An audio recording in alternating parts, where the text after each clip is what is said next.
Okay, so I just finished running errands and I got back to my apartment in Chicago, and my car has some packing material that I'm getting ready to get out because I'm going to start slowly packing up my apartment.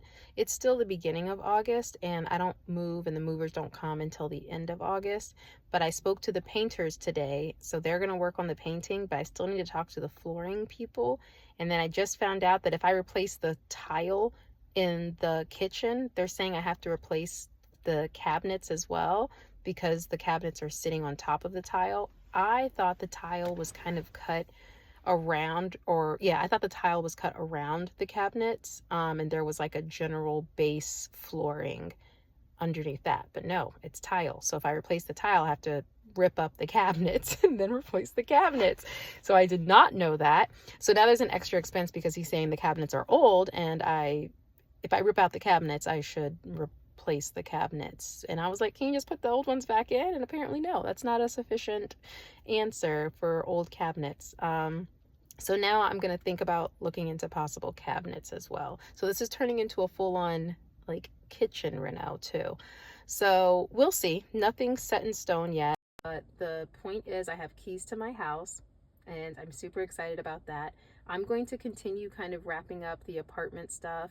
I registered for my sewer and water. It's at like the actual city hall, I think. Oh no, the municipal building. It's at the municipal building in my city, and it was gorgeous. They have a civic center and a cultural center there. There's an elote festival coming up, which I'm super excited about. And it also could be a place where I could do future African American or other cultural heritage months, which I love. And since the military doesn't do those cultural heritage months anymore, it would be a great place to bring it to the community and do things for all of the heritage months. And I would love that in my community. And it's like literally across the street.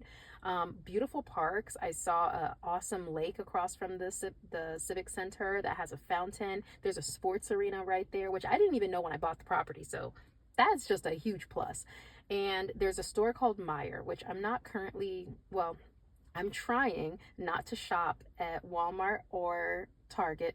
Not shopping at Target, super easy, but I'm trying not to shop at Walmart or Amazon either. And there's a store in the Midwest called Meijer, which is new to me, but apparently it's pretty on par with Walmart in the things you can get. Now, I'm sure if I dug into every big company right now, they're probably all bad and I should stop shopping at all of them. But right now, this is just my way of being like, okay, what little bit can I do with my money to try to avoid some of the known baddies, I guess, or the ones who clearly don't align with what I'm trying to do or trying to support in the world. And every day, I'm sure I make a million mistakes that add to the horrors of the world. So I figure this is just one thing. But no, I don't think it's going to make a grand difference. I don't think I'm going to stop racism. I don't think I'm going to end world hunger or anything like that with these slight little things. So it's just something I want to do. So let me do it. So anyway, Meijer is right there, and that is a place that I will continue to shop. Meijer, Costco, that's the one. I was like, there's another one. Costco's huge. I definitely am getting a membership. It's close by, and I cannot wait to support. Also, this moving experience has been such an eye-opening experience to creating my village.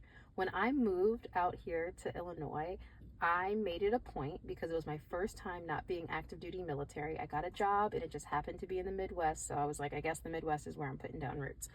And I got here and I was very intentional about finding my specific village. I wanted people that I could count on, people as a single person, as a single woman, and as a Black woman that I could rely on for emotional, housing support, for financial support, whatever it is that I may need. And the key here is I wasn't just looking for my village, I was looking to be a part of a village. So through work, through friends of friends, and through clubs and organizations that I volunteer with, I have finally built that community and joined that community. So I have that village, and they were put to the test through this move, and they still are. So I wasn't here because of a family emergency, and that was the day of my walkthrough, and it was the day that I was getting estimates for the repairs that need to be done because this house is filthy.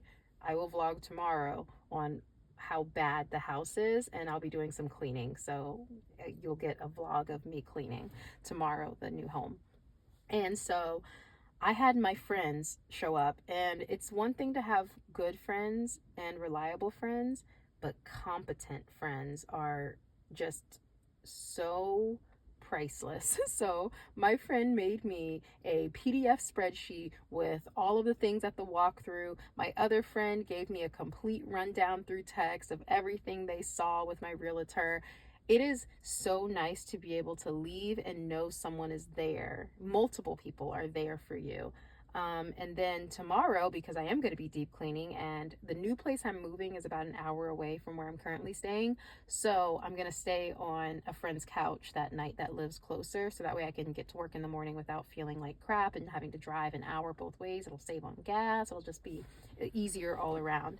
Um, so yeah, I just want to say, as I go through this journey, as I continue to vlog, hopefully I will, I want this to be one of those moments where it's just showing a functional village, like what the village could and should be. I know a lot of people are saying, I don't have a village. I don't have people to rely on. Nobody would come to my aid if I needed anything. And I didn't want to be that person. And I will say it didn't happen overnight, and there definitely were some duds. There were people in there for a short time that I thought were going to be reliable, and they weren't. But I feel like at my age and from going through different things, I've really found a way to kind of judge people, test them with small things. The people who show up to the small things are likely also going to show up to the big things. And people who say they're going to be somewhere and they show up, those are the ones you want to keep. The ones who inform you, like, oh, hey, I can't make it. Hey, I'm running late. The ones who are very communicative, those are things that I value in my friends, just like I would in any other relationship in my life. And I think the first key to finding good friends and good people in your village is find what values matter to you and then look for those values in people.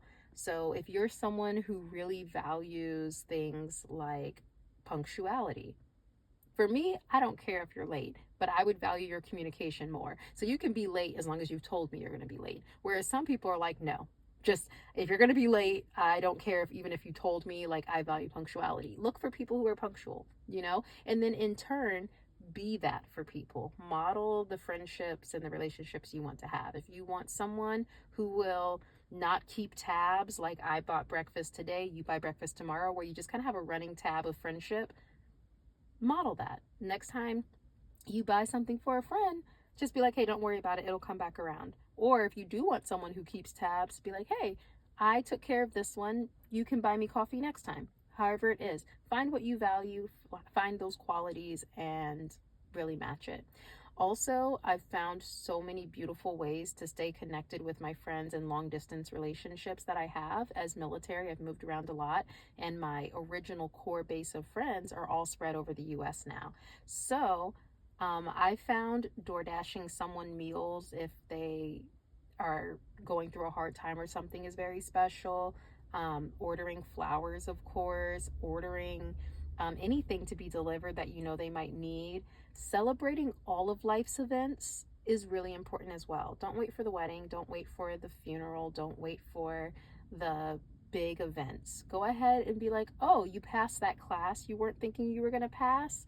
Here's $15, get a coffee and a donut or something on me. Or even me and my friends long distance, we started what initially started as what my friends saw on social media. It's like once a week you sit down and just do a voice note of what's going on in our group chat. So we have a sit down Sunday. We have not always been consistent with sit down Sundays, but we just give an update on our life. We do touch base at least once a month. All of my friends in that group though have some pretty big life events going on, and we also deal with our own mental health things and just normal anxieties and normal fears. And some of my friends in other friend groups are experiencing kind of like their what they consider like an early midlife crisis. And that's valid and that's normal too. I've got friends with kids, without kids, single, married, dating seriously, dating not seriously.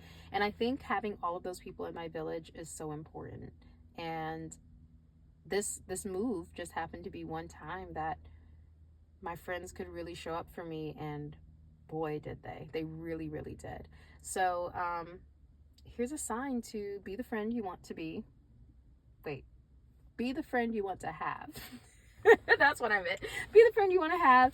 And I hope that you find your village. And if it has to start really small, if you've got one good friend, sometimes that's okay. And sometimes that's enough. So I know there's like a loneliness epidemic going on.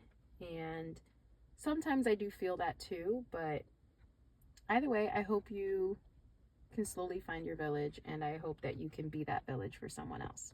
All right, I'm gonna go in and start packing, and then tomorrow I'm vlogging the horrors of that new house I just bought and me cleaning it to make it semi sort of decent.